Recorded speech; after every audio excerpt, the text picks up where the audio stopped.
తాడేపల్లిలోని CM camp కార్యాలయం దగ్గర హడావిడి కొనసాగుతోంది. కుటుంబ సభ్యులతో పాటు సీఎం క్యాంపు కార్యాలయానికి క్యూ కడుతున్నారు పలువురు ఎమ్మెల్యేలు. తూర్పుగోదావరి జిల్లా పత్తిపాడు ఎమ్మెల్యే పర్వత పూర్ణచంద్రప్రసాద్ కుటుంబంతో పాటు సీఎం క్యాంపు కార్యాలయానికి చేరుకున్నారు.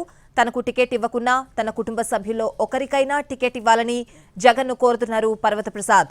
2 రోజుల క్రితం కుటుంబంతో సహా సీఎం జగన్ను కలిశారు పోలవరం ఎమ్మెల్యే తెల్లం బాలరాజు.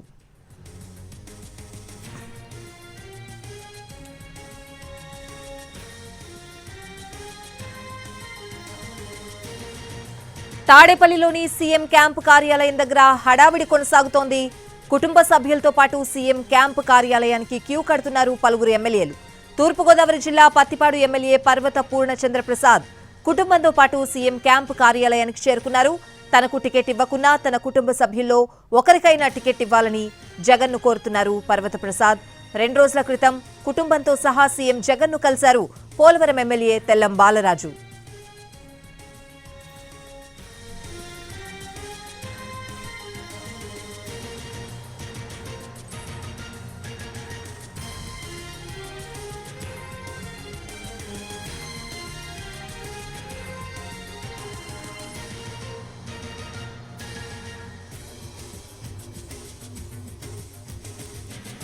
తాడేపల్లిలోని సీఎం క్యాంపు కార్యాలయం దగ్గర హడావిడి కొనసాగుతోంది. కుటుంబ సభ్యులతో పాటు సీఎం క్యాంపు కార్యాలయానికి క్యూ కడుతున్నారు పలువురు ఎమ్మెల్యేలు.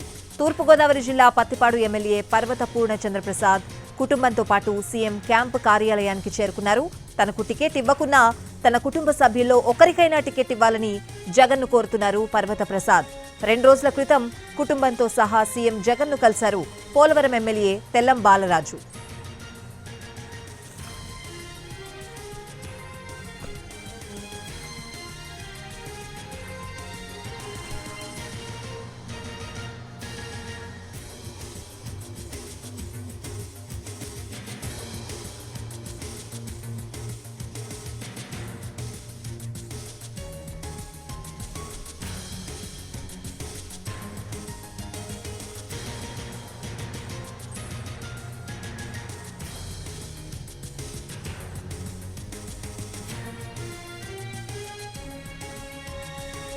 తాడేపల్లిలోని సీఎం క్యాంపు కార్యాలయం దగ్గర హడావిడి కొనసాగుతోంది. కుటుంబ సభ్యులతో పాటు సీఎం క్యాంపు కార్యాలయానికి క్యూ కడుతున్నారు పలువురు ఎమ్మెల్యేలు.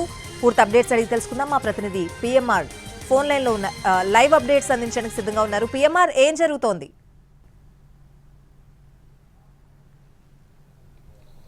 స్వాతి, ఆసక్తికరమైన పరిణామాలే క్యాంప్ కార్యాలయం వద్ద చోటు చేసుకుంటున్న పరిస్థితి కనిపిస్తుంది. గత వారం రోజుల నుంచి అభ్యర్థుల ఎంపికకు సంబంధించి సమన్వయకర్తల షఫ్లింగ్ కి సంబంధించిన పూర్తిస్థాయి కసరత్తు జరుగుతుంది. ఇప్పటికే మొదటి విడతలో 11 మంది సమన్వయకర్తల్ని మార్చిన పరిస్థితి ఉంది. సో ఈ నేపథ్యంలో 2వ విడతలో ఉభయ గోదావరి జిల్లాలకు సంబంధించిన కసరత్తు అనేది భారీ ఎత్తున జరుగుతోంది. సో ఇప్పటికే ఒక క్లారిటీకి పార్టీ అధినాయకత్వం కావచ్చు, ఎవరికైతే మార్పులు చేర్పులు చేస్తారో సమన్వయకర్తల పదవులకి ఎక్కడైతే మార్పులు చేర్పులు చేస్తారో వాళ్ళకు కూడా క్లారిటీ ఇచ్చేసిన పరిస్థితి కనిపిస్తుంది. సో ఈ నేపథ్యంలో ఒక్కొక్కళ్ళు అంటే చివరి దశలో కూడా తమ రిక్వెస్ట్లను విన్నవించుకునేందుకు చివరి అవకాశంగా ప్రయత్నాలు చేసుకునేందుకు, లాబింగ్ చేసుకునేందుకు ఇక్కడ క్యూ కడుతున్న పరిస్థితి కనిపిస్తోంది. ప్రధానంగా చూసుకుంటుంటే కొంతమంది సిట్టింగ్ ఎమ్మెల్యేలు ఫ్యామిలీలతో సహా వస్తున్నట్లుగా కనిపిస్తుంది. కొద్దిసేపటి క్రితం ప్రతిపాడు నియోజకవర్గానికి సంబంధించిన తూర్పుగోదావరి జిల్లా పత్తిపాడు నియోజకవర్గానికి సంబంధించిన సిట్టింగ్ ఎమ్మెల్యే పర్వత ప్రసాద్ తన ఫ్యామిలీతో సహా సీఎం క్యాంప్ కార్యాలయానికి చేరుకున్నారు.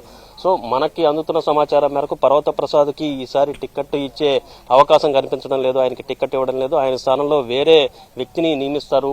అక్కడ సమన్వయకర్తగా వచ్చే ఎన్నికల్లో పోటీ చేయడానికి వేరే అభ్యర్థిని రంగంలోకి దింపేందుకు వైసీపీ అధినాయకత్వం పూర్తి స్థాయిలో సన్నద్ధతతో ఉన్న ఈ సందర్భంలో తనకి కాకపోయినా తన కుటుంబ సభ్యుల్లో ఎవరో ఒకరికి టికెట్ ఇవ్వాల్సిందిగా కోరుతూ సీఎం క్యాంప్ కార్యాలయానికి కుటుంబంతో సహా పర్వత ప్రసాద్ కొద్దిసేపు క్రితం చేరుకున్నారు. సో అలాగే గతంలో అంటే 2 రోజుల క్రితం తెల్లం బాలరాజు పోలవరం నియోజకవర్గానికి సంబంధించిన ఎస్టీ ఎమ్మెల్యే తెల్లం బాలరాజు కూడా ఇదే విధంగా భార్యతో వచ్చి సీఎంని కలిసి తనకు టికెట్ ఇవ్వకపోయినా భార్యకైనా సరే టికెట్ ఇవ్వాల్సిందిగా కోరుతున్న పరిస్థితి. సో ఇటువంటి ఆసక్తికరమైన పరిణామాలు కసరత్తు సందర్భంగా సమన్వయకర్తల కసరత్తు అంటే ఇప్పుడు ఎవరినైతే సమన్వయకర్తలుగా నియమిస్తారో, ఎవరైతే ఇన్ఛార్జీలుగా ఉంటారో వాళ్లే వచ్చే ఎన్నికల్లో పోటీ చేయడం అనేది దాదాపు క్లారిటీ. కాబట్టి ఒక విధంగా అభ్యర్థులకు సంబంధించిన కసరత్తు, అభ్యర్థులకు సంబంధించిన ప్రకటన జరుపుతున్నట్లుగానే భావించాలి. సో ఈ నేపథ్యంలో ఈ కసరత్తులో తమ ఒకవేళ వచ్చే ఎన్నికల్లో పోటీ చేసే అవకాశం దక్కని కానీ అభ్యర్థులు ఎవరైతే ఉంటారో, సిట్టింగ్ ఎమ్మెల్యేలు ఎవరైతే ఉంటారో వాళ్ళలో కొంతమంది చివరి ప్రయత్నాలు కూడా చేసుకుంటున్నారు. కుటుంబ సభ్యులతో సహా క్యూ కడుతున్న పరిస్థితి కనిపిస్తోంది. స్వాతి, క్యాంప్ కార్యాలయం.